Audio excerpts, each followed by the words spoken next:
জাতীয় নাগরিক পার্টির আহ্বায়ক নাহিদ ইসলাম অন্তর্বর্তী সরকার উপদেষ্টা নিয়ে বিস্ফোরক মন্তব্য করেছেন সাবেক উপদেষ্টা ও জাতীয় নাগরিক পার্টির আহ্বায়ক নাহিদ ইসলাম।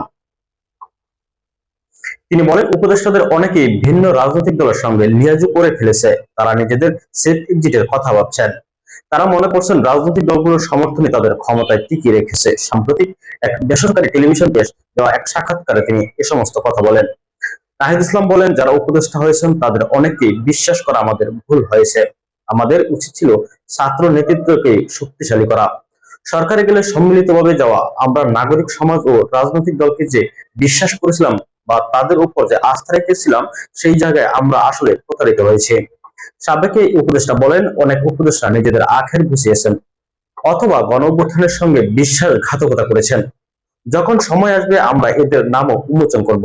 তিনি আরো বলেন, অনেকেই বিভিন্ন রাজনৈতিক দলের সঙ্গে আঁতাত করে ফেলেছে। তারা নিজেদের সেফ এক্সিটের কথাও ভাবছেন। তারা মনে করছেন তাদের ক্ষমতায় টিকিয়ে রেখেছে রাজনৈতিক দলগুলোর সাপোর্ট। এই সাপোর্ট ছাড়া তারা সরকার পরিচালনা করতে পারবে না। এটাও সত্য, রাজনৈতিক দলগুলো নানান বাধা দিচ্ছে। ছাত্র নেতাদের উপদেষ্টার আসনে বসার সিদ্ধান্ত ভুল ছিল কিনা এমন প্রশ্নের জবাবে নাহিদ বলেন, সরকারে ছাত্রদের উপস্থিতি না থাকলেই এই সরকার 3 মাসও টিকতে পারত না। তিনি আরো বলেন, প্রথম 6 মাস সরকারকে উৎখাত করার, প্রতিবিপ্লব করার নানা ধরনের চেষ্টা চলমান ছিল। এমনকি এখনো মাঝে মধ্যে সেই তৎপরতা দেখা যায়। সেই ষড়যন্ত্র কিন্তু চলমান। সুশীল সমাজের প্রতিনিধিদের নিয়ে সরকার গঠন না করে জাতীয় সরকার গঠন করলে আক্ষেপ তৈরি হতো না। উল্লেখ করে এই এনসিপি নেতা বলেন, রাজনৈতিক দলগুলো সম্মত হয়ে নাগরিক সমাজের সঙ্গে মিলিয়ে যদি জাতীয় সরকার করত, তবে ছাত্রদের কাঁধে এই দায়িত্ব আসতো না। ঐতিহাসিক প্রয়োজনে, সময়ের প্রয়োজনে সেই দায়িত্ব আমাদের কাঁধে নিতে হয়েছিল।